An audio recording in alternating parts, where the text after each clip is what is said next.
Break के बाद आपका स्वागत है और अब बात उत्तर प्रदेश चुनाव की। यूपी में चौथे दौर के लिए मतदान जारी है। दोपहर 3 बजे तक जो डेटा मिल रहा है, करीब 50% वोटिंग हुई। एग्जैक्ट अगर आपको बताएं तो 50.37% मतदान यहां दर्ज किया गया है। चौथे दौर के लिए आज वोट डाले जा रहे हैं। अलग अलग इलाकों की बात करें तो ललितपुर में 57% मतदान दर्ज किया गया। ये 3 बजे तक की तस्वीर आपको हम बता रहे हैं। और कुल अगर आंकड़े की बात करें तो 50.37%।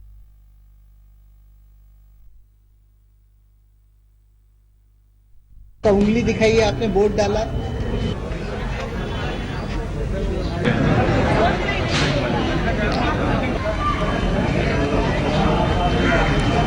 अलग अलग इलाकों से ये तस्वीर आपको हम दिखा रहे हैं। झांसी, रायबरेली, इलाहाबाद, प्रतापगढ़, हमीरपुर, बांदा। आपका उंगली दिखाइए, आपने वोट डाला। हमीरपुर में 3 बजे तक 53% वोटिंग दर्ज की गई। और कुल अगर चौथे फेज की बात करें तो 3 बजे तक का आंकड़ा 50.37% का है। वहीं महोबा में 52.6%।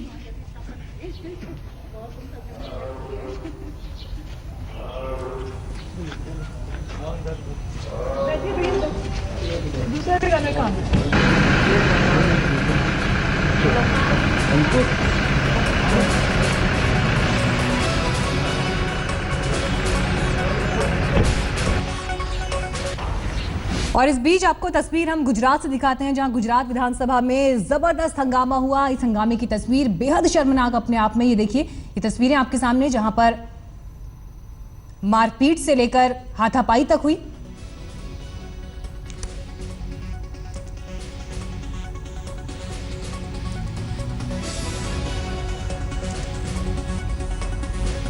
किसानों की खुदकुशी को लेकर ये विपक्ष ने हंगामा किया। इस हंगामे में कांग्रेस विधायक बलदेव जी ठाकुर के पैर में चोट आई। गुजरात के मंत्री निर्मल वाधवानी भी यहां इस हंगामे में जख्मी हो गए। और जानकारी के साथ हमारी संवाददाता गोपी घांगर इस वक्त जुड़ गई हैं हमारे साथ। गोपी, पूरी तस्वीर बताएं कि ये किस वजह से ये हंगामा शुरू हुआ और उसके बाद क्या कुछ हुआ यहाँ पर। जी बिल्कुल, मैं आपको बता दूं कि आज विधानसभा का प्रश्नकाल चल रहा था। उसी के दौरान कांग्रेस के जो अमरेली के विधायक है परेश धानानी, उनकी ओर से सवाल पूछा गया था किसानों की आत्महत्या के आंकड़ों को लेकर। परेश धानानी का कहना था कि गुजरात में अंदर विकास की बातें हो रही है, लेकिन कहीं पर भी विकास नहीं दिख रहा है। किसान आत्महत्या करने को मजबूर है। उसी के प्रश्न के जवाब में जो बीजेपी के मंत्री है चीमन सापरिया, वो जवाब दे रहे थे। और दोनों ही आमने सामने आ गए। जो बीजेपी कांग्रेस दोनों ही आमने सामने आ गई और उसी बीच हाथापाई शुरू हो गई, जिसमें कांग्रेस के जो विधायक है बलदेव सिंह ठाकुर, उनको पैर में चोट आई है। जबकि जो महिला मंत्री है गुजरात सरकार की निर्मला वाधवानी, उसके हाथ में चोट आई है। उनका कहना यही है कि वो जिस वक्त ये धक्का मुक्की हो रही थी, मारामारी हो रही थी, उसी बीच वो गिर गई, जमीन पर गिर गई। और जमीन पर गिरने की वजह से वहां पे जो बेंचेस बनी हुई थी वो उन्हें लग गई और उनके हाथ में चोट आ गई।